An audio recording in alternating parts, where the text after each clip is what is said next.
Buenas tardes, buenas noches, buenos días. Hola a todos y todas los que están vinculados a este programa de Explora y Emprende. Mi nombre es Adriana Chaparro, soy profesora del programa de Ingeniería Agroecológica de Uniminuto. Posiblemente con algunos de ustedes nos conocimos en el campamento que desarrollamos en este programa hace algunas semanas. El día de hoy tenemos la mentoría para el grupo 2 de estudiantes en la temática de policrisis y sustentabilidad o sostenibilidad. Vamos a complementar algunos conceptos sobre esta temática que ustedes ya seguramente comenzaron a ver en el curso de Coursera que elegí para ustedes. Y adicionalmente vamos a proponer el reto de trabajo inicial. Entonces ya se está grabando esta llamada. En caso de que alguno de ustedes se vincule a la mentoría, esperamos tener un espacio entonces para resolver dudas. Entonces recuerden que ingresamos a través de INDE a la montaña de sostenibilidad dentro de el área de cursos, y dentro de la montaña de sostenibilidad comenzamos con el desarrollo.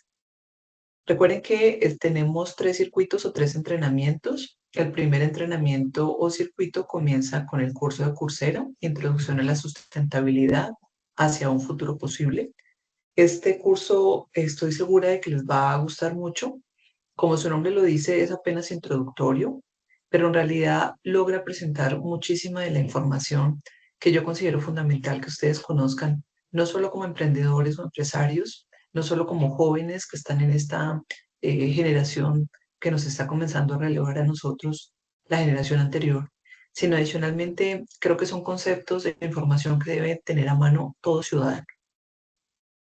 Luego de que ustedes comiencen este curso, la idea es que vean por lo menos los 2 primeros módulos, y luego de esos 2 primeros módulos, ya con parte de la información conocida, podamos avanzar hacia esta. Entonces, la mentoría Policrisis de Sostenibilidad y Causas tiene esta guía con la que vamos a trabajar. En esta guía, entonces, vamos inicialmente a complementar algunos de los conceptos que ustedes ya han comenzado a ver en este curso de Coursera. Bueno, entonces, esta mentoría se denomina así, Policrisis de Sostenibilidad, porque es muy importante recordar que estamos enfrentados a una crisis en las 3 dimensiones de la sostenibilidad: las dimensiones económica, social y ambiental, reconociendo un poco que las crisis económica y social han sido permanentes, posiblemente desde que tenemos registro humano de nuestra sociedad, pero la crisis ambiental sí particularmente es vigente en este momento, no desde ahora. La crisis ambiental de sostenibilidad es claramente identificable posiblemente desde la década de los 60 en varios indicadores, sobre todo en esa época, a partir del surgimiento de algo que se denomina el Movimiento Global de Justicia Ambiental, aunque tiene también otros nombres como ecología política, que se trabaja también en la ciencia de economía ecológica. Yo soy profesora de esta área en Uniminuto, eh, y particularmente ese es un momento de la historia donde confluyen las 3 crisis o las crisis de sostenibilidad de las 3 dimensiones: la económica, la social y la ambiental. Algo que, como les digo, ha ocurrido más o menos desde la década de los 60, pero particularmente ahora es mucho más notoria, ya no solamente por problemas de contaminación, sino por el gran problema que tenemos en este momento con el cambio climático. Bueno, yo soy profesora del programa de Ingeniería Agroecológica, como les comentaba. Soy de origen campesino, de Sogamoso, Boyacá. Mi mamá y mi papá fueron campesinos, produjeron alimentos toda su vida. Vienen también de productores de alimentos, mis abuelos maternos y paternos.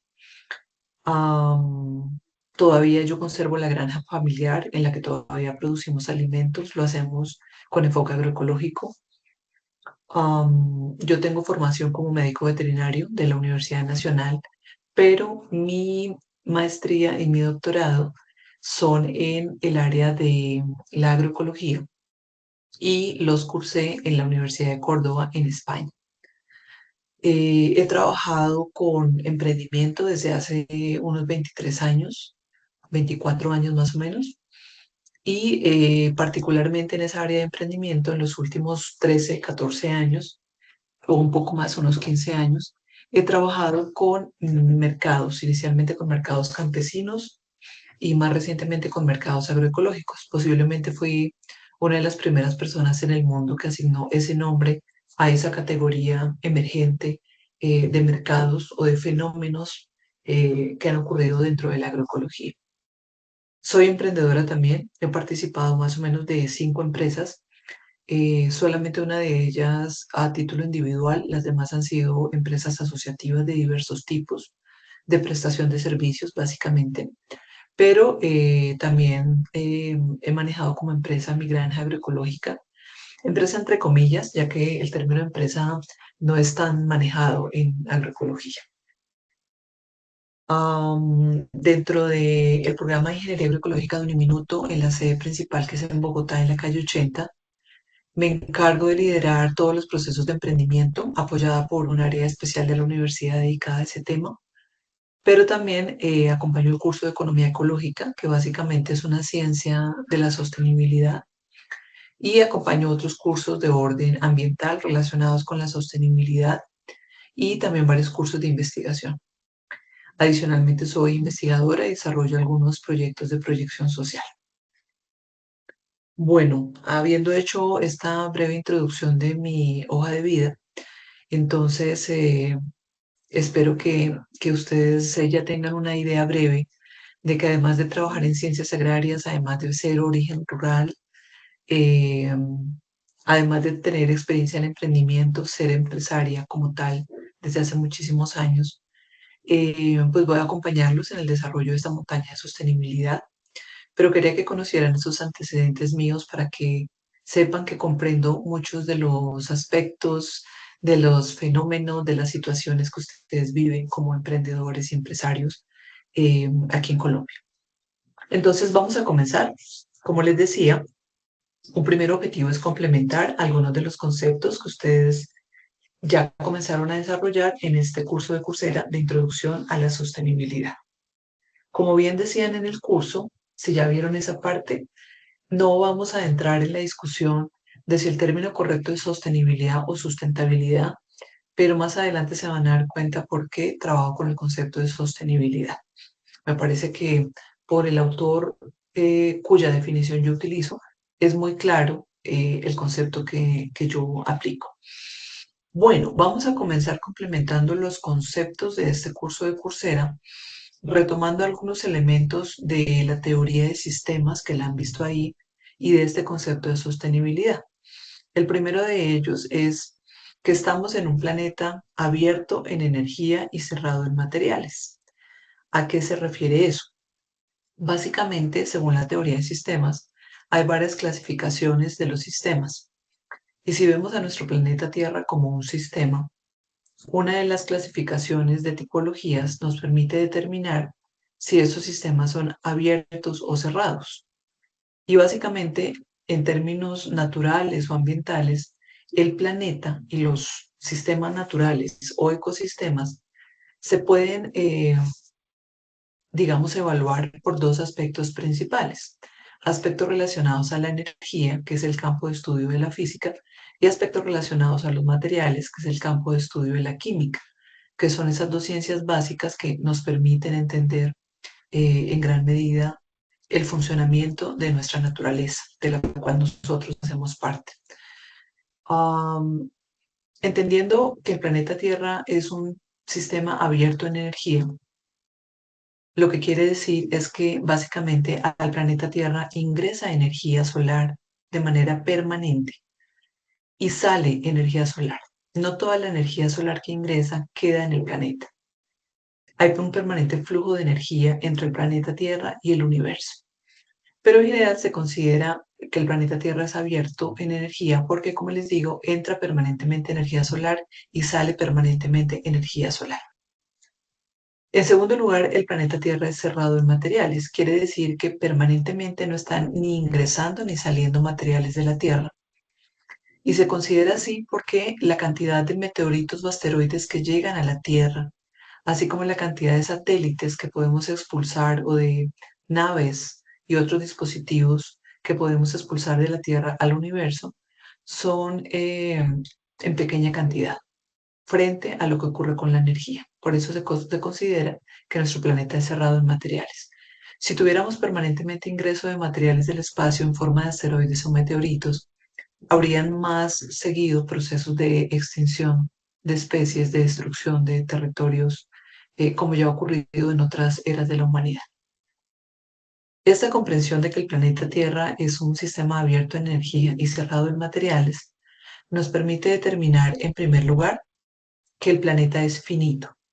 Como acá no ingresan materiales de manera permanente, entonces nuestro planeta no crece. Prácticamente se considera que ha tenido el mismo tamaño desde su origen. Seguramente han habido cambios, pero por ahora no se consideran que esos cambios sean significativos.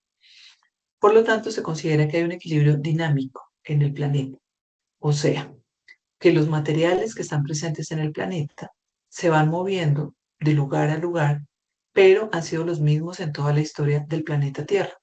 Un ejemplo de ello es el agua.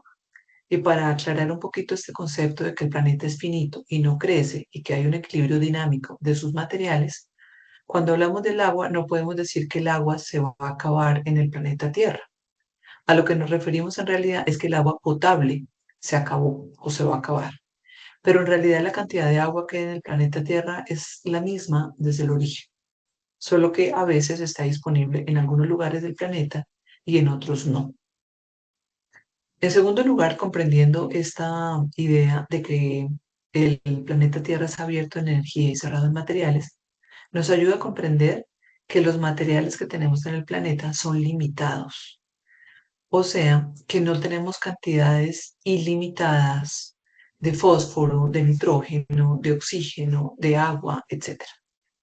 Y por lo tanto, eso nos obliga a reciclar todos los residuos, el agua utilizada, que normalmente llamamos agua servida, por ejemplo, o los residuos de las cosechas o los residuos de cualquier empresa. Estamos obligados a reciclar los residuos como lo hace la naturaleza, o más bien a ayudarle a la naturaleza a reciclar esos residuos, porque como esos materiales son limitados, si no reciclamos esos residuos, no vamos a tener nuevos materiales para que nuestra economía siga andando.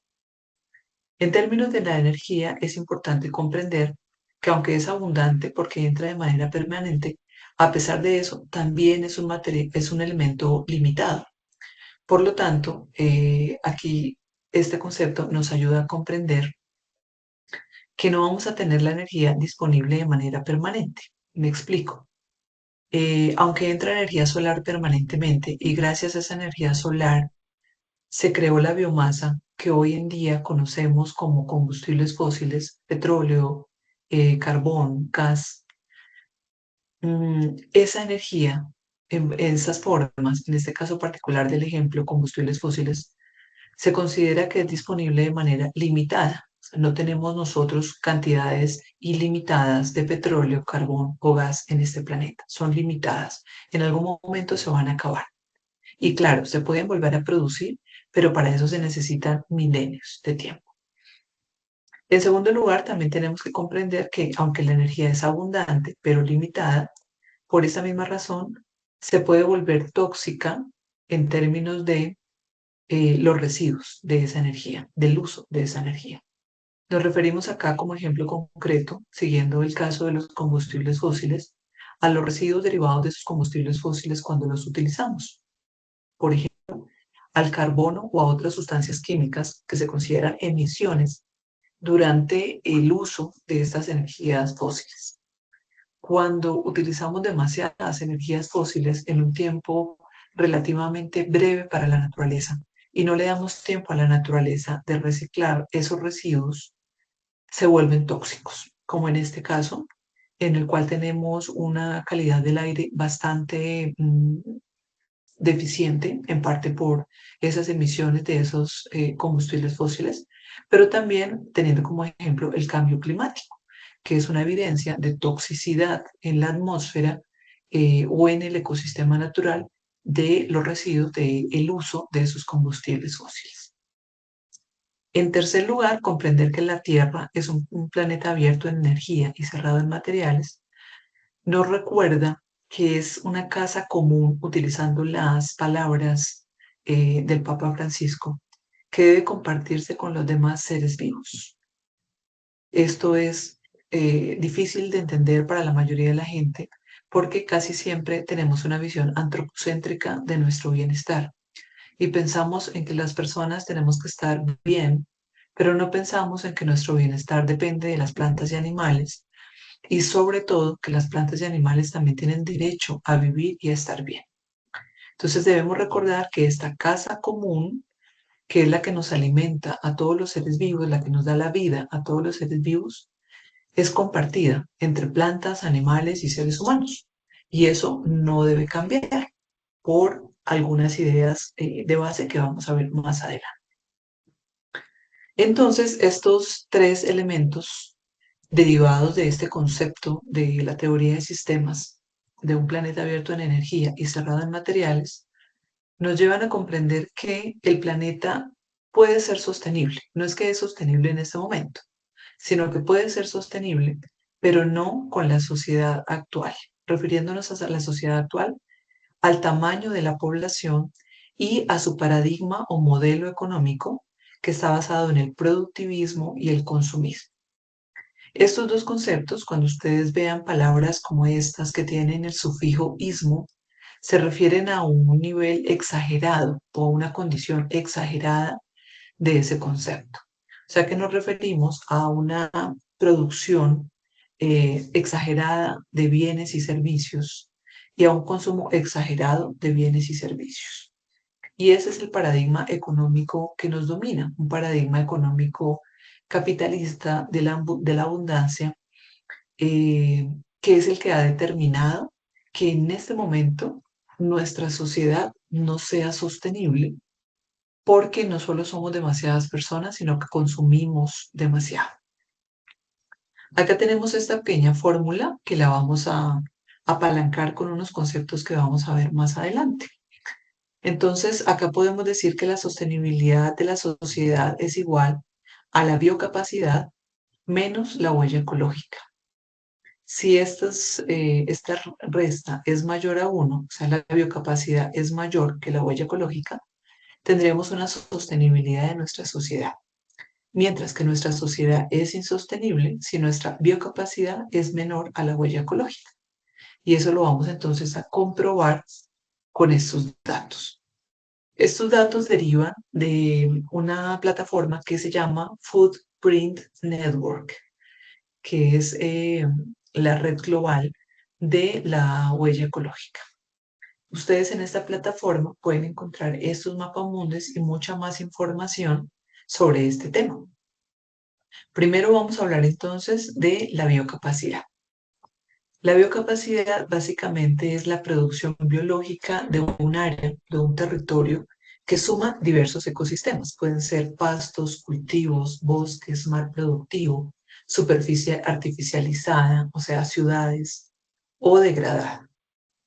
En este mapa mundi lo que vemos entonces es que tenemos un reflejo de la biocapacidad total, o sea, de la capacidad total de un territorio, en este caso por países, independiente de la población que tiene ese territorio. Y recuerden que aquí dijimos que hay tres elementos importantes en este concepto de sostenibilidad. Primero, el tamaño de la población. Segundo, su tipo de sistema productivo. Y tercero, su consumismo o su nivel de consumo. Entonces, en este caso estamos hablando de lo que nos ofrecen los ecosistemas naturales o la tierra, que es lo que se denomina biocapacidad. Y si vemos los países que están en un color más oscuro, quiere decir que tienen una biocapacidad más alta. Y los países que tienen un color verde más claro, quiere decir que tienen una biocapacidad más baja. Interpretándolo de otra manera, esto se refiere a que en la medida que el color del país es más oscuro, quiere decir que su ecosistema natural o la producción biológica de esos ecosistemas naturales es mucho más rica. ¿sí? Nos referimos a que, por ejemplo, hay más bosques, se produce más biomasa. En términos de la biología, se habla de la producción primaria neta. Es mucho más rica. Y interpretado de otra manera, quiere decir que en esos países de color más oscuro hay como más disponibilidad de bienes comunes naturales para alimentar a los seres vivos que viven en ese territorio. ¿Vale? Entonces, así se interpreta. En este caso, ¿qué países resaltan acá? Básicamente Estados Unidos, que incluye Alaska, Brasil, Rusia y China. Son los países que más resaltan.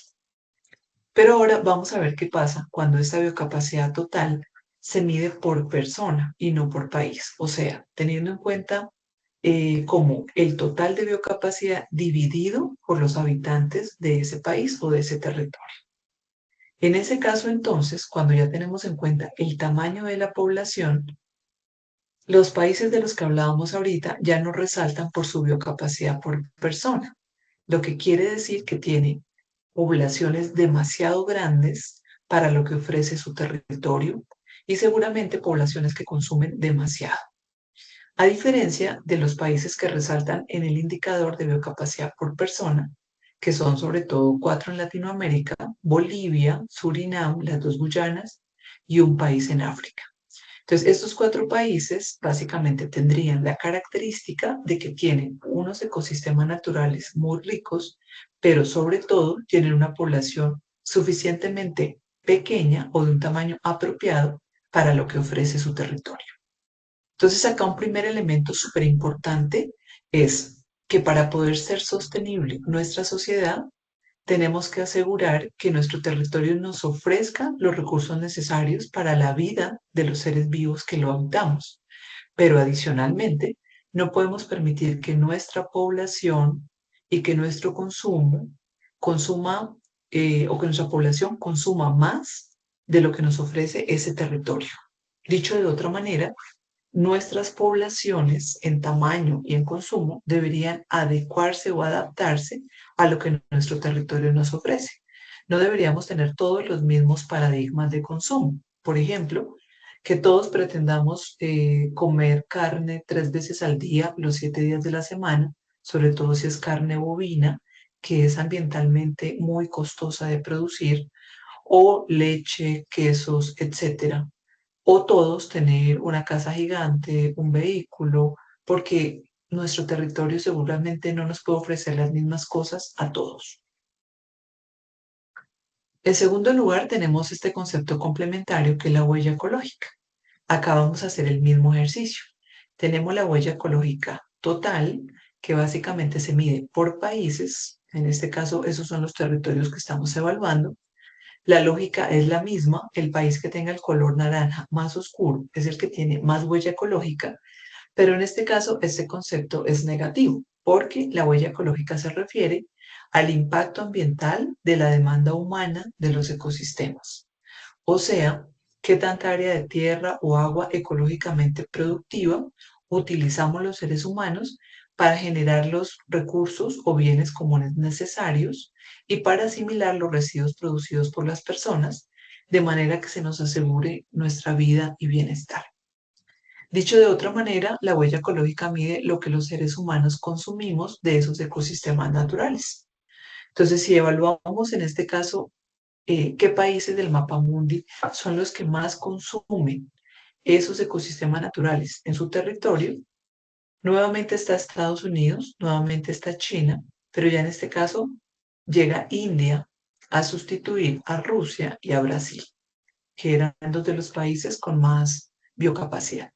Entonces, lo que nos está diciendo este mapa mundi es que tanto Estados Unidos como China e India son los países más consumistas del mundo, también más productivistas, porque la huella ecológica mide tanto qué tantas cosas producimos como qué tantas cosas consumimos, porque recordemos que la producción también es una forma de consumo de bienes comunes naturales.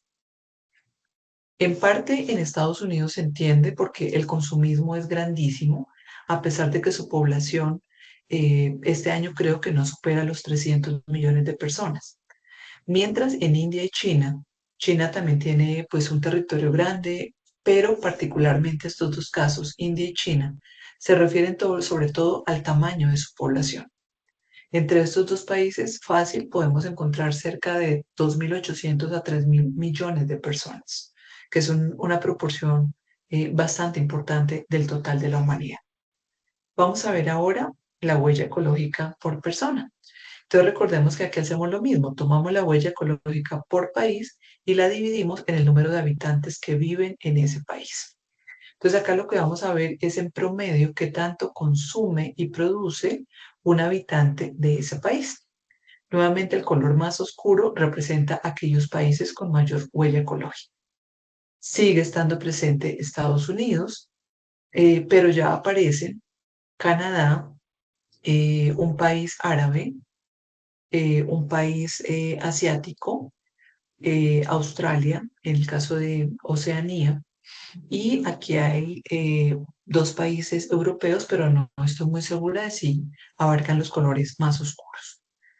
Entonces, en estos casos, claramente tenemos un problema de alto consumo, o sea, consumismo, en el caso de Estados Unidos, en el caso de Canadá, en el caso de Australia, eh, y en esos otros casos de países del Medio Oriente y Asia, pero esto se suma a que en países como Estados Unidos también refleja una alta eh, población. Bueno, y ahora vamos a ver un comparativo entre estos dos conceptos, biocapacidad y huella ecológica. Entonces recuerden que habíamos hablado que de cierta manera una fórmula para determinar si nuestra sociedad es sostenible es que la biocapacidad sea más grande que la huella ecológica. Si la biocapacidad es más pequeña que la huella ecológica, esa sociedad es insostenible. Entonces acá lo tenemos en este mapa mundi. Los países que están en color rojo quiere decir que son sociedades insostenibles, porque su huella ecológica es mayor que su biocapacidad. O sea, su población es demasiado grande y o su consumo y producción son demasiado grandes para lo que ofrece su territorio. ¿Quiénes vuelven a estar acá presentes? China, India, países árabes, países saharianos, Europa, Estados Unidos, México, Sudáfrica, etcétera. Si se dan cuenta, hay cierta tendencia o cierto escenario común en que están en el norte global la gran mayoría de países que son insostenibles en términos ambientales o en términos ecológicos. Usualmente, ¿qué hacen estos países para suplir esas necesidades de producción y consumo que han desarrollado? Si su territorio no les ofrece todo, a pesar de que lo cuiden mucho, como en el caso de Estados Unidos, pues básicamente lo que ellos hacen es importar bienes y servicios. Esa es una de las formas que tienen para suplir esa necesidad o esa demanda aumentada por bienes y servicios. Si se dan cuenta del otro lado, los países que están en verde son los que más sostenibilidad ambiental tienen en este momento, en términos de que su territorio es capaz de ofrecer más bienes y servicios para su población.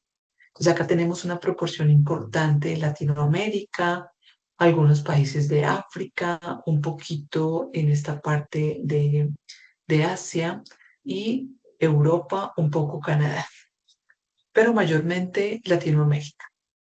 Colombia está en un escenario intermedio en el que lamentablemente, a pesar de ser un país mega diverso, no está en el color verde más oscuro, o sea que ya ha agotado de manera importante su biocapacidad, en parte por el crecimiento de su población. Para comprender un poquito más por qué está ocurriendo esto, la idea es analizar cuáles son los componentes de la huella ecológica. Si vemos el círculo externo, se interpreta con estas convenciones de arriba y el círculo interno se interpreta con las convenciones de abajo. El círculo externo que nos dice que el 60% de la huella ecológica deriva principalmente, o sea, debe principalmente a la huella de carbono, que es uno de los 6 componentes de la huella ecológica, mientras los otros componentes tienen un aporte más bajito. Por ejemplo, la huella ecológica de la tierra urbanizada de las ciudades es bajita, pero esto se refiere a las construcciones, ojo, no al consumo de las personas que vivimos en las ciudades. Eso es otro cuento, ¿vale? Entonces, las tierras urbanizadas, que se refiere básicamente a las construcciones, aportan solamente un 2% de la huella ecológica global.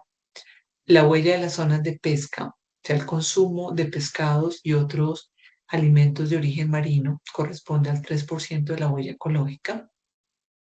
El 5% corresponde a las tierras de pastoreo, o sea, de donde extraemos sobre todo carne, leche y derivados. El 10% corresponde a la huella de los productos forestales, lo que sacamos de los bosques, como papel, varios alimentos, fibras, etcétera. El 19% a la huella de las tierras de cultivo, o sea, los alimentos de origen agrícola, no animal, sino agrícola. Pero entonces el dato que más nos interesa es este 60%, que se refiere a la huella de carbono. Pero es importante que ustedes entiendan que todas las otras categorías generan huella de carbono. O sea, la producción de alimentos de origen animal, de la pesca, de alimentos de origen agrícola, las construcciones, la explotación forestal, finalmente todas esas actividades económicas generan carbono y otras emisiones de gases de efecto invernadero equivalentes en carbono que se suman a esa huella de carbono. Pero visto de otra manera también, acá lo que nos resalta esta gráfica, entonces es que el principal residuo que en este momento estamos generando es carbono o gases equivalentes en carbono. Y eso explica que estamos en este gran problema del cambio climático y del calentamiento global. Si se fijan entonces en estas primeras convenciones, básicamente la huella ecológica mide 5 bienes comunes naturales que ustedes normalmente llaman recursos o encuentran como recursos y una sola o un solo residuo, que es la huella de carbono. Hay que decir también que esta huella ecológica no es 100% veraz o precisa en sus mediciones, porque trabaja con muchísimos datos que no están necesariamente actualizados de manera permanente y que no son 100% precisos. Dicho de otra manera, los datos que yo les mostraba acá son más graves de los que muestra esta gráfica. Ahora, si interpretamos la parte interna de la gráfica, básicamente se refiere a la huella ecológica por actividad económica, no por los componentes de la huella o del uso del suelo. En este caso, lo que nos dice la gráfica es que el 30% de la huella ecológica tiene su origen en la alimentación de las personas, el 22% en la vivienda, el 19% en la prestación de servicios, el 15% en la movilidad, el transporte, y el 15% en bienes. Eso también hay que saber interpretarlo porque según otros datos, por ejemplo, hay una ONG que se denomina GRAIN. Ellos cogieron esos datos de la huella ecológica y los agruparon para evaluar qué tanto incidía la alimentación en la huella de carbono y, por tanto, en el cambio climático. Un poco para llamar la atención sobre lo importante que es el cambio de hábitos alimentarios hacia una alimentación más sostenible. Y Gray nos dice que el 30% de la huella ecológica, eh, perdón, que aunque según estos datos que tenemos acá en la diapositiva, el 30% de la huella ecológica depende de la alimentación, según sus datos, entre el 47 y el 50 y tanto por ciento de la huella de carbono depende de la alimentación. Dicho de otra manera, viéndolo en términos positivos, si cambiáramos nuestra dieta a una dieta más baja en huella de carbono, lograríamos resolver el reto que tenemos en este momento con el cambio climático. Entonces, mire lo importante que es la dieta, refiriéndose a la producción de alimentos, consumo, distribución, disposición de residuos, etcétera, en la sostenibilidad. Bueno, ahora vamos a adelantar este otro concepto.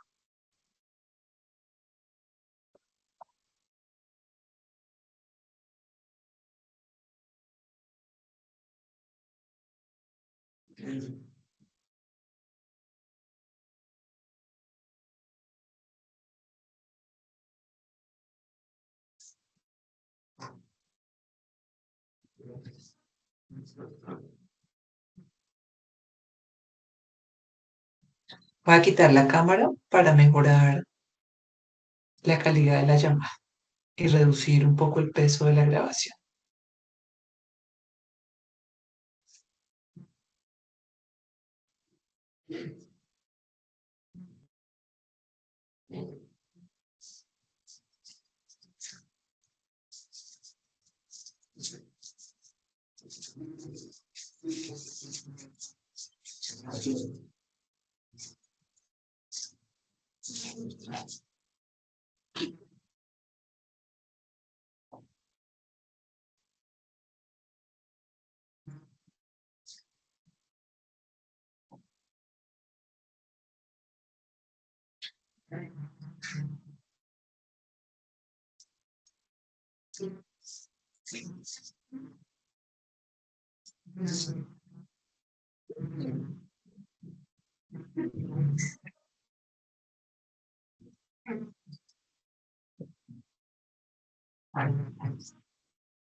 Bueno, siguiendo con esta idea, ya que sabemos que en términos económicos y sociales hemos estado prácticamente en crisis desde el inicio de los registros de la humanidad, porque siempre han habido personas con hambre, en pobreza, sin educación, sin salud, marginadas, excluidas, etcétera, etcétera.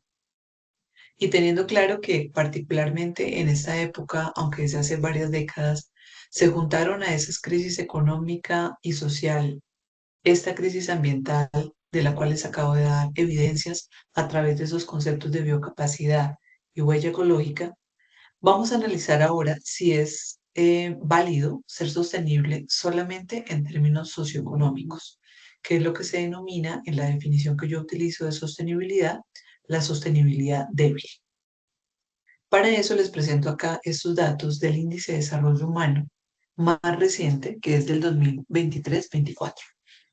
Este es un informe que, igual que los datos anteriores, se recoge con mucha dificultad. No son datos absolutamente precisos, absolutamente actualizados, pero es información de calidad con la que podemos trabajar. Entonces, este índice de desarrollo humano básicamente maneja estos tres indicadores. Un índice, por definición, es el conjunto de varios indicadores. Es básicamente un ejercicio en el cual varios expertos, países, se sentaron a determinar cómo podían evaluar, medir, monitorear el desarrollo humano. Seguramente ustedes han escuchado que hay muchos conceptos de desarrollo. Por ejemplo, hablábamos de desarrollo económico, que usualmente se utiliza como sinónimo de crecimiento económico. También se habla de desarrollo sostenible, de desarrollo humano. Ellos adoptaron este concepto de desarrollo humano queriendo centrar el desarrollo en las personas y no en la economía. Ese es un avance conceptual importante, pero vamos a ver en todo caso que hay ciertas deficiencias que permanecen en este concepto. Entonces, como este índice maneja estos tres indicadores, esperanza de vida, ingreso per cápita y escolaridad, básicamente lo que pretende este informe es medir el desarrollo humano a través de estos tres elementos, queriendo decir que entre más esperanza de vida o más viva una persona, entre más ingreso per cápita tenga una persona y entre más estudie una persona, va a tener más desarrollo humano. Esto puede tener sus bemoles, ¿sí? No para todas las personas vivir más puede ser mejor. No necesariamente tener más dinero nos hace más educados, más solidarios, etcétera. Y no necesariamente tener más educación nos hace también más solidarios o más o mejores ciudadanos, etcétera, etcétera. ¿Vale? Pero en general La acepción de este informe es que entre más esperanza de vida, más ingreso per cápita y más escolaridad, hay más desarrollo humano. Y por lo tanto son indicadores que se promueven en todos los países desde este proceso o desde esta propuesta del desarrollo humano. Tenemos acá 4 indicadores para que comparemos. Entonces tenemos primero el indicador de Suiza o los indicadores de Suiza, que ocupa el primer lugar en este informe de desarrollo humano del 2023-2024, lo cual es interesante porque en los últimos 10, 12 años o más, el primer lugar siempre lo ocupó Noruega. Noruega en este informe está en segundo lugar. Les tengo también los indicadores para Colombia, que están en el puesto 91, para Somalia, que está en el puesto 193, y para el mundo, que correspondería como a los datos promediados entre los 193 países que se vincularon con datos a este informe. Entonces, veamos esto tan interesante. Yo les sostengo desde el inicio que estamos en una crisis económica y social permanente. Veamos si es así.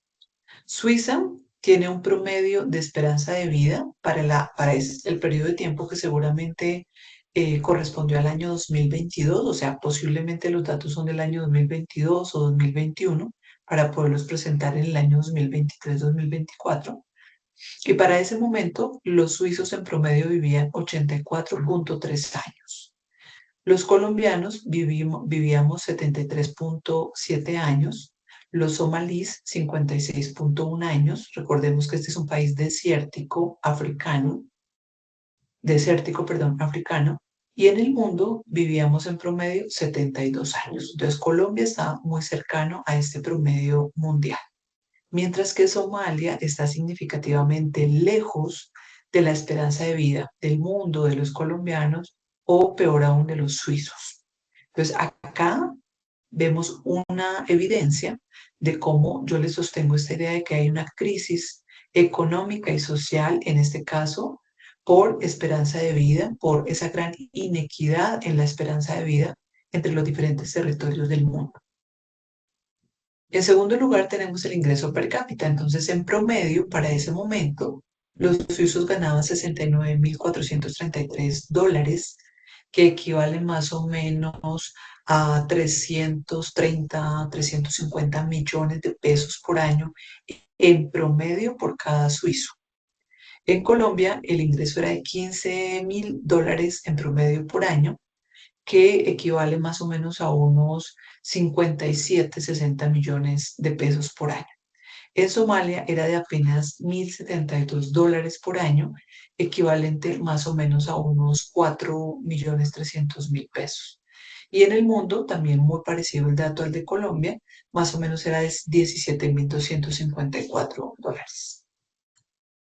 A su vez, en escolaridad, el promedio de años esperados de escolaridad era de 13,9 años, o sea, como si todos los suizos hicieran primaria, bachillerato y todos tuvieran prácticamente un nivel técnico eh, o tecnológico y o profesional en Suiza, mientras los colombianos solo alcanzamos los 8,9 años, primaria y algo de educación media. Los somalíes solamente 1,9 años, ni siquiera la primaria, y en el mundo 8,7 años, muy parecido a lo de Colombia.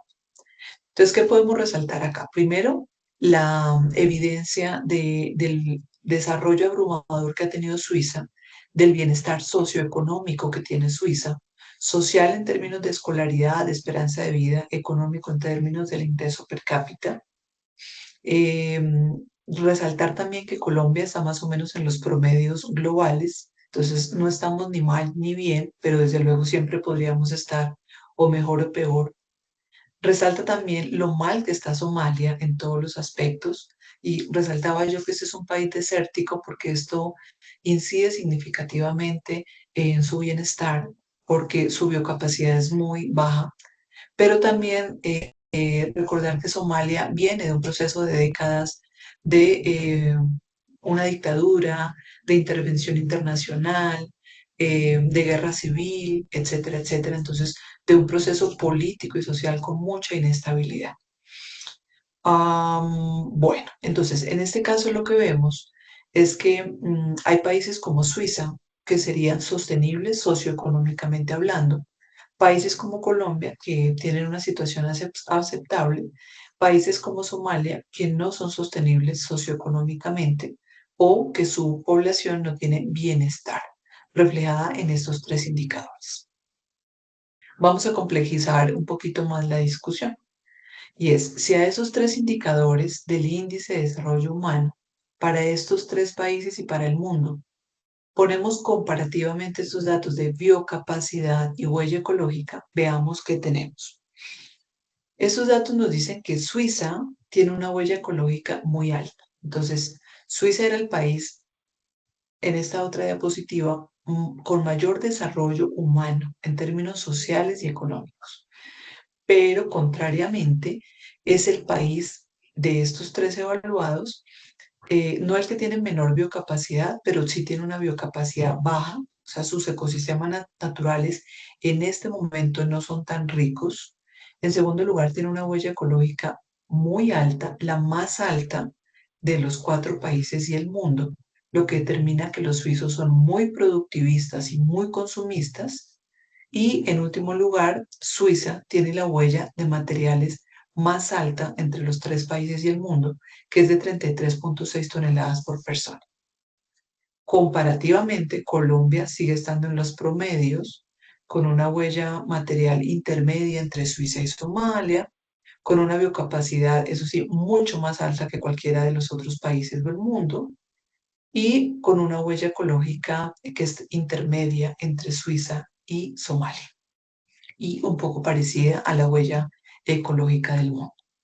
Al final tenemos a Somalia con la huella ecológica, o sea, la producción y el consumo más bajitos, con una biocapacidad muy bajita, recordemos otra vez, es un país desértico, y con una huella material muy bajita comparativamente con los otros países.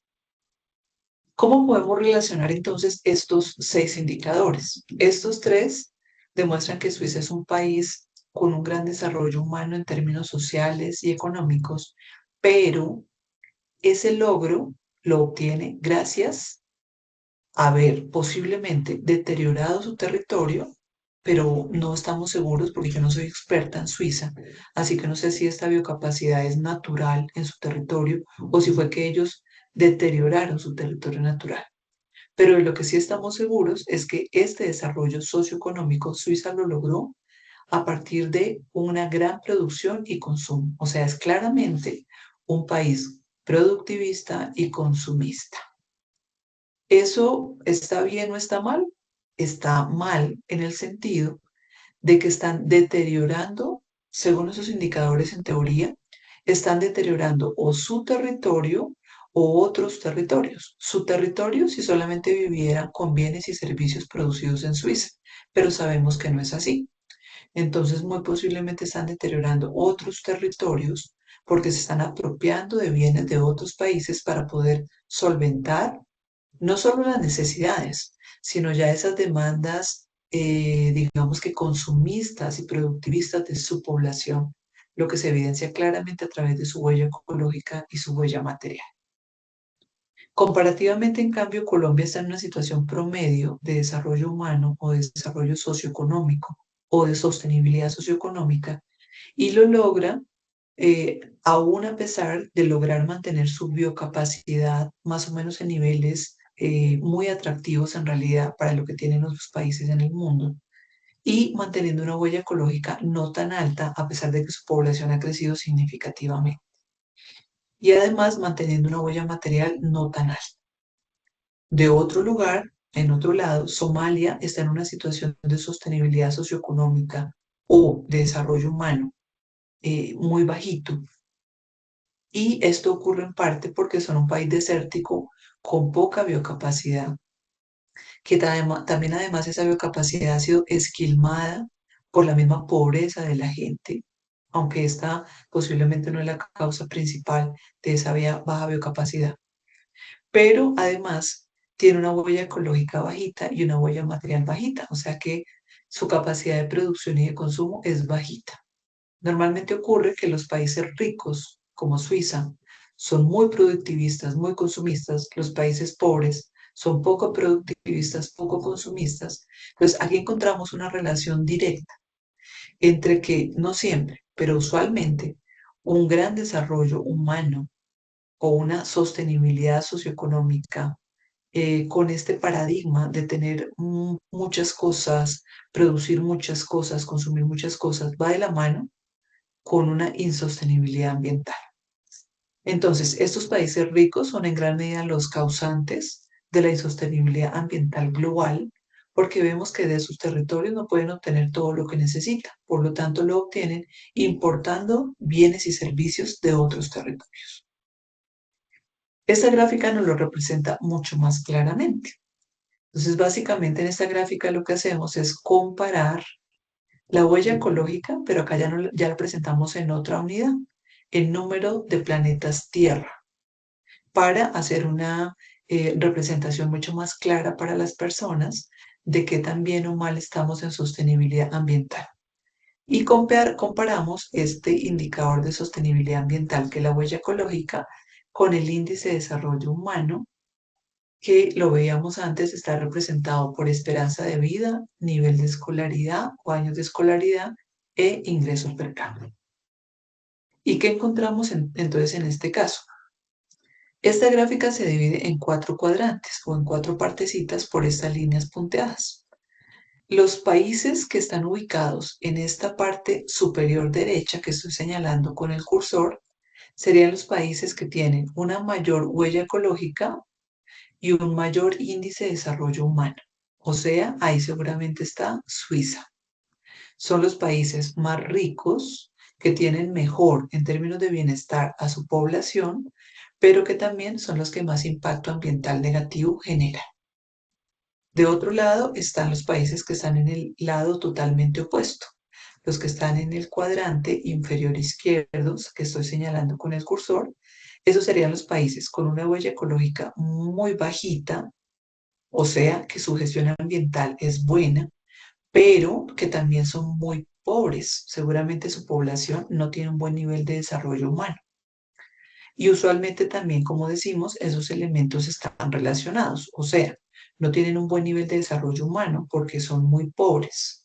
Como son muy pobres, no tienen cómo comprar o acceder a suficientes bienes y servicios para ellos.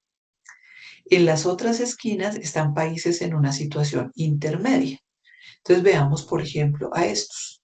Son países que no tienen un gran desarrollo humano, los que están en el cuadrante superior izquierdo, pero tienen una huella ecológica grande. O sea, son países que hacen una muy mala gestión porque su población no está bien en términos de desarrollo socioeconómico, pero tampoco tienen una buena gestión ambiental, que sería un poco lo que salvaría a los países del cuadrante inferior izquierdo, que por lo menos tienen una mejor gestión ambiental. En final caso están los países del cuadrante inferior derecho, que son los países que por un lado tienen una huella ecológica pequeñita, pero tienen un índice de desarrollo humano muy bueno. Aquí, si se dan cuenta, está en el menor número de países de toda la gráfica. Este sería el ideal, donde podamos lograr una buena calidad de vida de las personas, donde no afectemos la vida de las personas, pero lo hagamos también sin afectar la vida de los otros seres vivos, o sea, protegiendo nuestra biocapacidad y reduciendo nuestra huella ecológica o manteniendo nuestra huella ecológica dentro de los límites de la biocapacidad. Entonces, si se dan cuenta, en general el mundo está plagado de un paradigma de insostenibilidad, porque son la mayoría de los países los que tienen una mala gestión económica, social y ambiental. Y esto preocupa, sobre todo preocupa porque este paradigma de mucho desarrollo humano, pero una pésima gestión ambiental, es el paradigma al que todos los países quisieran llegar. Es el paradigma al que, por ejemplo, la OCDE, organismo de asociación, digamos, de varios países en donde está Colombia presente, nos quiere llevar. Es el paradigma que le quieren vender a todos los países. Ser ricos, pero con una gestión ambiental deficiente, lo que nos va a llevar a una situación de insostenibilidad ambiental mucho peor de la que ya tenemos en este momento. Entonces, acá también la reflexión es cómo ir hacia un paradigma de sostenibilidad que está representado aquí por el cuadrante inferior derecho, en donde logremos un buen desarrollo humano de nuestra población, pero con una gestión ambiental apropiada, o sea, respetando también la vida y el bienestar de los otros seres vivos. Es muy interesante que nosotros como país y cada país debería establecer su propio paradigma. No deberían esos paradigmas ser impuestos por otras economías, por otros países o por un paradigma global, capitalista, eh, consumista, productivista, que lamentablemente nos tiene donde estamos hoy en día. Y aquí es clave el aporte que hacemos nosotros como productores, consumidores, y en el caso particular de este programa Explora y Emprende, como emprendedores y empresarios. ¿A qué paradigma le queremos apuntar? ¿Al de desarrollo humano alto y huella ecológica alta? ¿Al de desarrollo humano alto y huella ecológica, perdón, al de desarrollo humano alto y huella ecológica baja? ¿Al de huella ecológica alta y desarrollo económico bajo? ¿O al de desarrollo económico bajo y huella ecológica baja? Entonces hay que analizarlo y digamos que hacer parte de un bando a partir de la adopción de un paradigma en nuestras empresas. Esa gráfica también evidencia este gran problema que tenemos. Entonces, básicamente, esta gráfica muestra las relaciones socioeconómicas representando tres indicadores, o tres índices, perdón, tres indicadores. Primero, la población mundial en este color azul. Entonces, lo que indica es de que desde 1961 que se tienen estos datos hasta casi la totalidad del año 2023, la población ha incrementado dramáticamente desde más o menos unos 1.200 millones de personas en 1961 hasta más de 8.000 millones en la actualidad.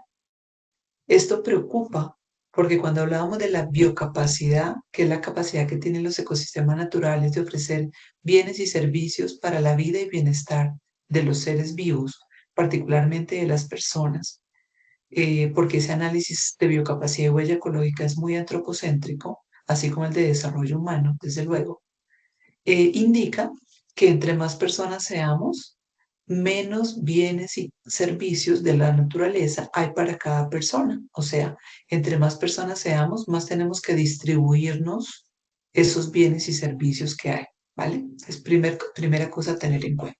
Es primer factor de la fórmula de sostenibilidad, la población. Aquí no se trata de decir que tenemos que reducir la población dramáticamente en la actualidad, pero sí tenemos que ver cómo en un futuro corto, en un corto plazo, evitamos que la población siga creciendo de esta manera tan exponencial y logramos que la población se reduzca, pero mediante la reducción de las tasas de natalidad, logrando un equilibrio de manera que esa reducción de la tasa de natalidad no afecte a la economía, a la generación de empleo, a las pensiones, etcétera, etcétera. Pero igual eso hay que hacerlo con urgencia, ¿vale? En Colombia, por ejemplo, y sobre todo en Bogotá, la tasa de natalidad ya ha reducido dramáticamente. Hace apenas unos 5 años quizá, el promedio de individuos por hogar en Bogotá era de 4, en la actualidad ya estamos en 3 y vamos muy cerca a 2. El segundo elemento de esta gráfica es la biocapacidad por persona y vemos en este color verde o azul agua marina que reduce dramáticamente de más o menos 3.2 hectáreas por persona en 1961 a más o menos 1.5 hectáreas globales por persona en 2022. Como les decía, entre más personas seamos o entre más nos reproduzcamos, como la tierra no crece, tenemos que dividir entre todos los recursos que tenemos y por eso es que la biocapacidad ha bajado por persona, no globalmente, sino por persona. El tercer elemento de la gráfica es la huella ecológica. también está en hectáreas globales por persona. Y lo que dice entonces esta gráfica es que en 1961 era de 2,4 hectáreas globales, o sea, cada persona necesitaba 2,4 hectáreas para sacar lo que requería para vivir, estar bien y para depositar sus residuos en la naturaleza. En la actualidad es más grande, es más o menos del 2,6 hectáreas globales por persona, pero aunque no ha aumentado mucho, lo importante aquí es analizar la gráfica como un todo. Somos demasiadas personas. Debido a eso, cada vez tenemos que distribuir entre más personas los bienes y servicios ambientales que tenemos y cada vez consumimos más. Por lo tanto, esos tres elementos son claves en esta fórmula de la sostenibilidad. Y de esta gráfica entonces tenemos que concluir una cosa, y es que la causa de la crisis de sostenibilidad global que conjuga insostenibilidad económica, social y ambiental es la falta de ética. O sea, no pensamos en el bienestar de los seres vivos en general. Somos demasiados humanos, producimos y consumimos en exceso, devastamos y contaminamos nuestra casa común y a pesar de todo eso, o más bien por todo eso, no somos más felices.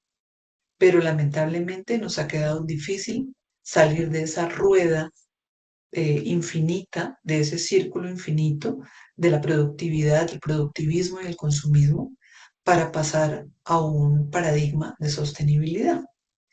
¿Y por qué decimos que esto es falta de ética? Porque básicamente la ética es una ciencia que se dedica a estudiar el bienestar, pero el bienestar de todos.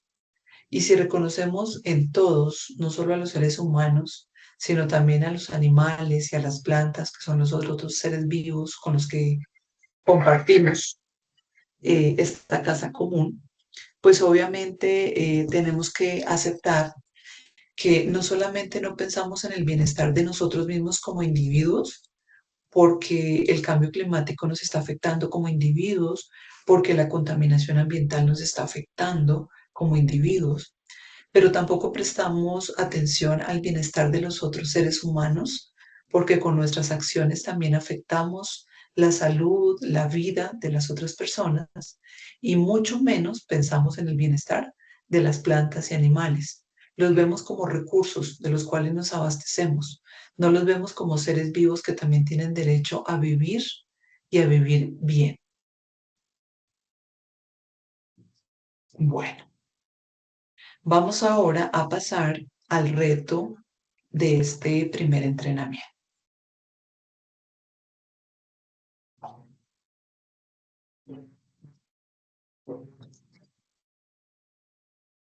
Recuerden que si ustedes no pudieron asistir a esta mentoría, no se preocupen porque además de la guía que acabamos de utilizar, aquí quedó este link para que ustedes puedan ver la grabación de la mentoría.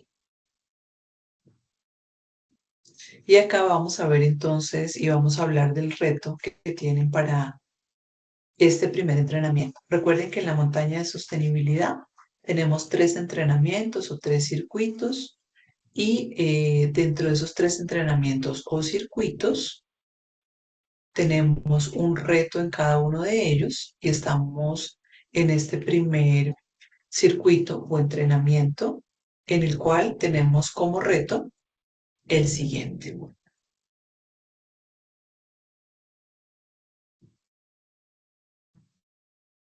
Entonces, desde INDE van a acceder aquí a la guía del reto. La idea es que como primer reto de la montaña de sostenibilidad, ustedes nos compartan cuál es el contexto de sostenibilidad que motivó el origen de su emprendimiento o de su empresa. ¿Cómo les proponemos que hagan esto? Bueno, básicamente ese es un ejercicio de autorreflexión, que la idea es que si ustedes son emprendedores individuales, pues lo hagan solitos, pero sería más chévere si ustedes son emprendedores asociativos, que lo hagan con todo su grupo de socios o de asociados o de miembros de su empresa, Y si son solitos, pues que ojalá lo hagan con otras personas, por ejemplo, con sus clientes o con sus proveedores o con la gente de su comunidad, porque así resulta ser una autorreflexión mucho más enriquecedora. Entonces, puntualmente, ¿qué les pedimos para desarrollar en este reto? La idea es trabajar con la metodología de storytelling, que se refiere a la traducción en español de contar historias. Entonces, lo que yo quiero es que ustedes me cuenten la historia de qué contexto en su territorio les motivó para crear su emprendimiento. El propósito es que primero, pues yo como experta, como su acompañante en esta montaña de sostenibilidad, pueda conocer ese contexto y esas motivaciones del origen de su emprendimiento para luego los siguientes retos que vienen en esta montaña de sostenibilidad, para poder tener un contexto para esos siguientes retos. Este producto de storytelling también va a ser de mucha utilidad, eh, por ejemplo, para momentos en los que ustedes quieran compartir a través de sus medios de comunicación, redes sociales, sitio web, etcétera, cuál fue el origen de su proyecto con sus clientes, sus proveedores, con posibles financiadores y aliados, con sus colaboradores, sus asociados, etcétera, porque esa es una forma en la que ustedes podrían motivar a las personas a apoyarlos, ya que esta historia del origen de su emprendimiento tiene que ser lo suficientemente emotivo para que logre conectar a todas esas personas con las que ustedes trabajan y con las que ustedes quieren ayudar a superar la problemática que ustedes identificaron. Entonces, lo primero que vamos a hacer en esta metodología es elegir el mensaje que ustedes quieren comunicar. El mensaje es cuál es la situación de insostenibilidad de su territorio. Mi sugerencia es que aunque la situación pueda ser de índole económica, social o ambiental, lo ideal es que incluyan las tres dimensiones en esa contextualización. Me explico. Puede que alguno de ustedes diga, bueno, mi empresa se dedica a compostar residuos orgánicos. Por lo tanto, el contexto de insostenibilidad motivó el surgimiento de mi emprendimiento es de índole ambiental.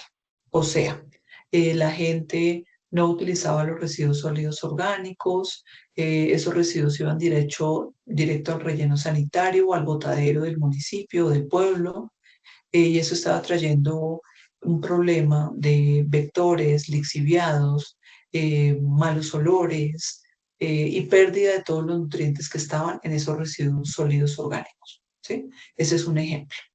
Pero la idea es que ustedes lo amplíen mucho más, que le pongan indicadores cuantitativos, temporales, o sea, que digan, este problema comenzó en tal año, esto está ubicado en tal municipio, la cantidad de residuos sólidos que se deposita inadecuadamente en el municipio corresponde a tantas toneladas o corresponde al total, tal porcentaje del total de residuos sólidos del municipio, tantas personas se han visto afectadas, etcétera, etcétera, etcétera, ¿vale?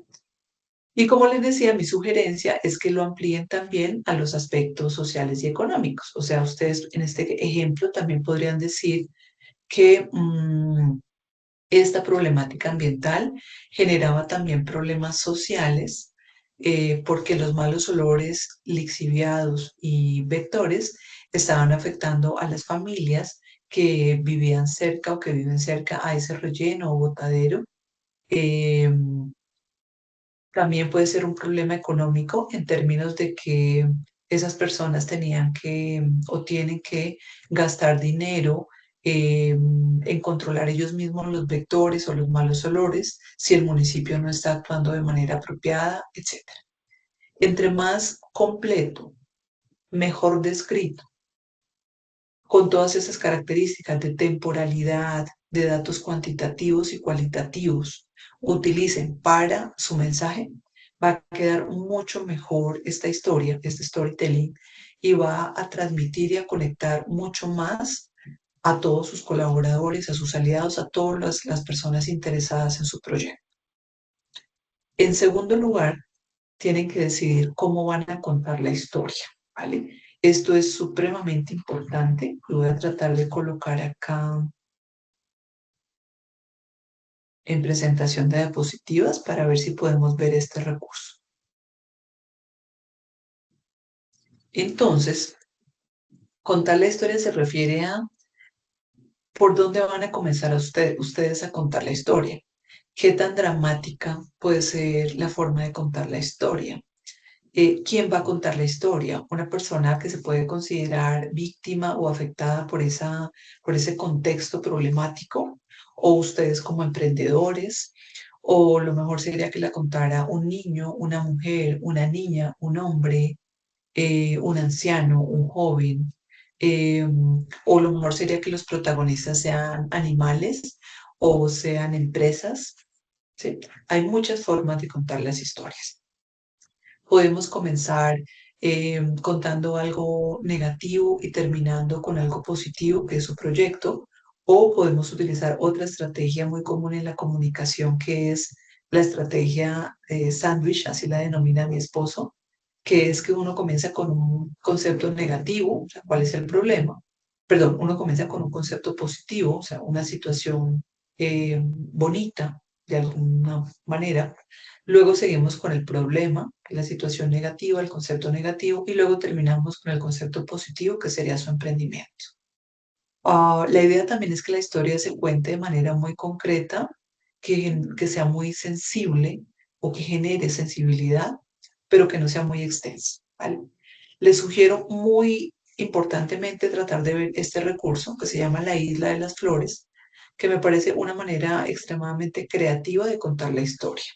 Desde luego, ustedes no van a poder duplicar ese ejemplo, porque La Isla de las Flores es un video largo y para hacer un storytelling no podemos extendernos tanto. Les sugiero que su video sea de 1 a 3 minutos. Si ustedes se quieren demorar más, lo pueden hacer. Pero recuerden que hoy en día la gente dedica poco tiempo a ver información de este tipo. Entonces, acá tienen el video que les sugiero. En la Isla de las Flores es un video viejísimo, pero a pesar de ser tan viejo, sigue estando vigente porque es extremadamente creativo.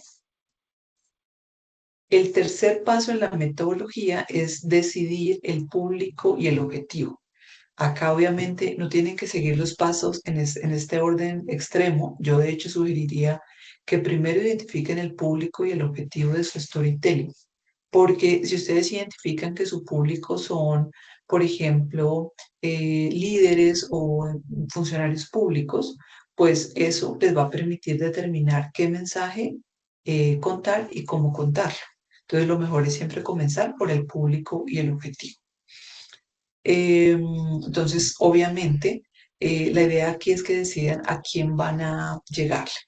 Vamos a dar un ejemplo diferente al de una empresa dedicada a compostaje de residuos orgánicos. Por ejemplo, si su empresa se dedica a apoyar jóvenes en situación de vulnerabilidad o con diferentes problemáticas en su municipio, entonces ustedes tendrían que pensar a quién le quieren contar la historia. Una alternativa sería si le quieren contar la historia a esos jóvenes en situación de vulnerabilidad para que se motiven en vincularse a su proyecto, ya sea como beneficiarios, como voluntarios, etc. También podrían decidir contarle esa historia o orientarla a funcionarios públicos, pero también podrían elegir un público mixto, los jóvenes vulnerables, funcionarios públicos, pero también tal vez otras ONGs que pudieran aliarse con ustedes, o tal vez empresas que los puedan ayudar a cumplir su objetivo social, pero tal vez también las familias de esos jóvenes vulnerables, etcétera, etcétera. Entonces hay que tener muy claro a qué público va orientado el proceso. Si yo quisiera, por ejemplo, llegar a jóvenes de determinadas edades, pudiera entonces pensar en contar mi historia con un mecanismo tipo video que sea caricaturizado. Pero si yo quiero orientarme a un público más formal de empresas, funcionarios públicos, ONGs, posiblemente la caricatura no sea la mejor opción. Entonces ya tendría que pensar en otro estilo para contar la historia. Y el objetivo es qué es lo que quieren contar. Obviamente, eh, mi sugerencia o mi petición en este reto es que el objetivo sea contextualizar a ese público sobre el origen de su emprendimiento, para que ellos se sientan motivados a apoyarlos. Un cuarto paso de la metodología es elegir el escenario y los personajes. Entonces acá lo clave es que tienen que generar empatía. Entonces también, por ejemplo, si ustedes eligen hacerlo en un escenario natural porque su problema es ambiental, obviamente eso va a generar más empatía que si ustedes cuentan la historia de por qué comenzaron a compostar residuos orgánicos haciendo un video en un salón de clase o en una habitación, ¿cierto? De la misma manera, si ustedes quieren generar más empatía, su escenario tendría que ser, por ejemplo, si su empresa se dedica a apoyar jóvenes vulnerables, pues el escenario más apropiado seguramente sería un escenario donde haya jóvenes vulnerables, la calle o el lugar físico donde ustedes trabajan con ellos, etc. Los personajes también tienen que generar empatía. Entonces tienen que pensar en que ojalá puedan vincular a una persona que se haya visto afectada por el problema que ustedes quieren ayudar a resolver. Entonces, otro ejemplo, otro recurso que tenemos acá disponible es, por ejemplo, este otro video. Este demora 6 minutos, entonces tampoco es el ideal porque es demasiado tiempo, 6 minutos. Pero es otro ejemplo que les planteo muy diferente al de la Isla de las Flores. Es mucho más corto, pero este también es animado, es mucho más reciente, tiene un esfuerzo de realización también bastante grande. La idea es que ustedes no se desgasten mucho con un esfuerzo de realización muy complejo, pero que sí logren un producto de calidad para que, como les decía, luego lo puedan utilizar en sus medios de comunicación. En la quinta fase del storytelling es que elijan el medio. Entonces yo les voy a dar estas tres alternativas. La idea es que ustedes elijan aquella con la que se sienten más cómoda. Yo les sugiero que la elijan según sus competencias. Entonces pueden elegir hacer su storytelling en video, en audio, en texto, en imagen. Yo sugeriría sobre todo video o imagen, no tanto audio o texto. Siempre debe ser breve, por lo tanto tiene que ser muy contundente, porque puede ser una historia larga, pero ustedes tienen que encontrar la forma siempre de abreviarla. Y se sugiere, por ejemplo, si ustedes van a hacer un video, que no tenga más de 1 a 3 minutos. Si logran solo 1 minuto, fabuloso. Y recuerden, por ejemplo, cosas que nos han enseñado incluso Facebook, que si durante los primeros 3 segundos del video o incluso del audio, logramos atraer y retener a nuestro público objetivo, habremos cumplido el objetivo. Pero si durante esos 3 primeros segundos del video o del audio no logramos captar y retener ese público objetivo, quiere decir que el producto no es suficientemente empático, ¿vale? Si pensamos en un texto, la idea es que no sea más de 300 o 500 palabras. Y si pensamos en una imagen, puede ser una infografía, pero puede ser también un carrusel de imágenes para Instagram, por ejemplo, que sea de 1 a 3. Si quieren, se pueden ir hasta 10 imágenes, ¿vale? Lo importante es que no sea tan extenso, pero sobre todo que sea contundente, que sea muy empático. Importante también que sea incluyente, que pueda llegar a la vez a personas con discapacidades visuales, auditivas, etcétera. ¿Eso qué implica? Si ustedes hacen un video, pues que el video tenga audio, pero que adicionalmente, por ejemplo, las imágenes sean muy dicientes y que desde luego también tenga textos, tenga closed caption. Si hacen un audio, pues el audio va a ser exclusivamente para personas que tengan capacidad auditiva, entonces va a excluir a unas personas. Por eso el video puede ser una forma muy atractiva o la primera opción para hacer su storytelling. Si hacen un texto, pues también va a ser muy atractivo, por ejemplo, para una persona que lo pueda leer. Eso aplica a una persona que sea alfabeta, que que pueda tal vez tener problemas de sordera, pero puede leerlo. Pero desde luego va a dejar por fuera a personas con problemas visuales. Entonces traten de hacer un producto que sea muy incluyente. Entonces un video o una imagen que tenga texto, como una infografía o un carrusel de imágenes, pueden ser tal vez las opciones preferidas. Pero yo les insisto que elijan la opción no solamente por inclusión, sino también por las competencias que tengan ustedes. Entonces, si uno de ustedes dice, no, es que yo soy muy bueno escribiendo, yo escribo poemas o al escribir mi tesis me fue muy bien, entonces yo tengo muchas competencias escritoras, pues hago un texto. O si ustedes dicen, no, es que dentro de mi empresa hay un colaborador, un socio o un asociado que es escritor, pues el texto sería una muy buena opción entonces para ustedes. Pero si dicen, bueno, no, es que yo tengo acá un locutor o yo he trabajado como locutor o tengo una voz preciosa que genera mucha empatía, pues hagamos un audio, ¿sí? Hoy en día el podcast, otros medios de audio también se mueven mucho. Y si ustedes dicen, no, yo soy buenísimo haciendo videos, ya sea con mi celular o con una cámara profesional o desde el computador en edición, pues hagan un video. Entonces, también dependerá de las competencias que ustedes tengan.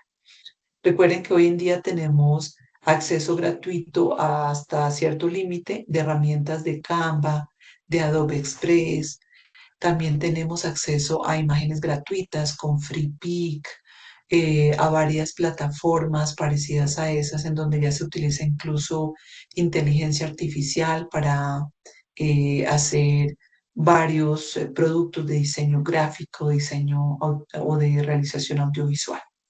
Si ustedes tienen un amigo realizador audiovisual, háganle, pídanle el favor a esa persona de que les ayude. Si tienen un amigo que tiene su podcast profesional, pídanle ayuda, pídanle asesoría para sacar este producto. Porque en verdad pensé en este producto con la idea de que ustedes no lo utilicen solamente para entregarlo en el programa Explora y Emprende, sino para que ustedes directamente lo utilicen en sus medios de comunicación para comunicar a todos sus actores interesados lo que ustedes hacen, lo que ustedes quieren lograr. Bueno, aquí hay un ejemplo de cómo puede ser un poco este storytelling. Yo les comentaba entonces que yo también he sido empresaria, emprendedora. Este es un ejemplo, obviamente cambio nombres y muchas cosas. Si van a hacer un texto, traten de ser juiciosos, por ejemplo, de citar las fuentes, de combinar datos cualitativos con cuantitativos. Un dato cualitativo es, por ejemplo, decir la ciudad o el municipio en donde está ubicada la situación. Un dato cuantitativo es, por ejemplo, dar la población, dar porcentajes de la problemática, etcétera, etcétera.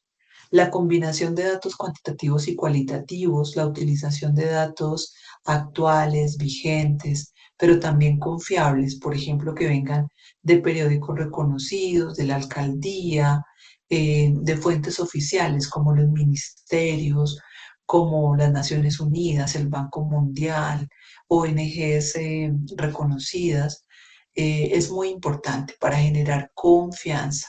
Recuerden que el proceso de empatía implica también confianza.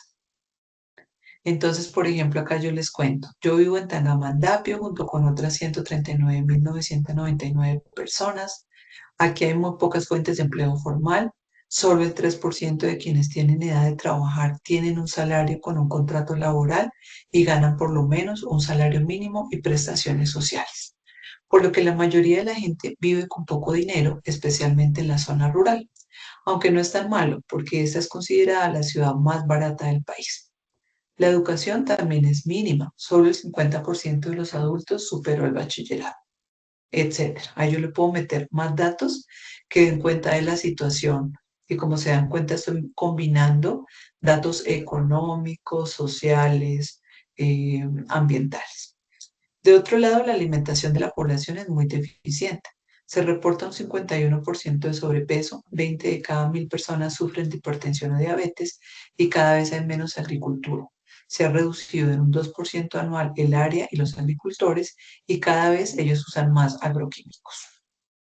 Esta situación agroalimentaria ha generado cambios en el paisaje, deterioro de los suelos, contaminación del agua, pérdida de semillas nativas y criollas y que cada vez menos personas valoren su alimento y a quien lo produce. Finalmente, tengo una herencia campesina y una finca que no puedo descuidar. Es absurdo no aprovecharla en aquello que es la mejor opción, producir alimentos con prácticas agroecológicas, lo que me permitirá generar empleo local, ofrecer alimentos nutritivos e inocuos para mi familia y otras personas, asegurar un espacio de protección y conservación ambiental del suelo, el agua, el aire, la biodiversidad, el paisaje y el conocimiento tradicional y generar ingresos. También podrá ser un espacio de educación en alimentación saludable y sostenible. Esta realidad motivó mi proyecto. Mi proyecto se llama Granja Agroecológica Cielo Verde. Entonces, como les cuento aquí, muchachos, muchachas, la idea es que combinen datos sociales, económicos, ambientales, vigentes, confiables, de diferentes fuentes, tanto cuantitativos como cualitativos, que cuenten la historia de una manera que genere empatía, que les permita, en este caso, por ejemplo, pasar del concepto negativo, de la información negativa, al concepto positivo, que es lo que ustedes están haciendo.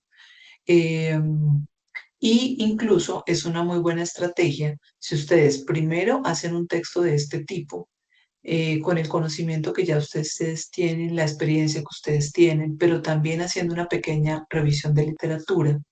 Y luego de ese texto, ahí sí, si ustedes decidieron hacer un video, un audio o una infografía o un carrusel de imágenes, extraen de este video las ideas para hacer el guión del video o para la infografía, audio o carrusel de imágenes, ¿vale? Es también mucho más fácil si lo organizan de esa manera. Aquí tienen entonces un ejemplo de lo que podría ser una infografía. Recuerden que hay muchos ejemplos en internet de cómo hacer storytelling.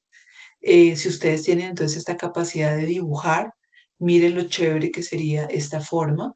Siempre importante si hacen una infografía que haya, como ustedes ven acá, flechas que van orientando al lector hacia qué dirección se tienen que dirigir, para que se pueda contar la historia en un orden. Dense cuenta que también acá combinan imágenes con texto, pero el texto es poco.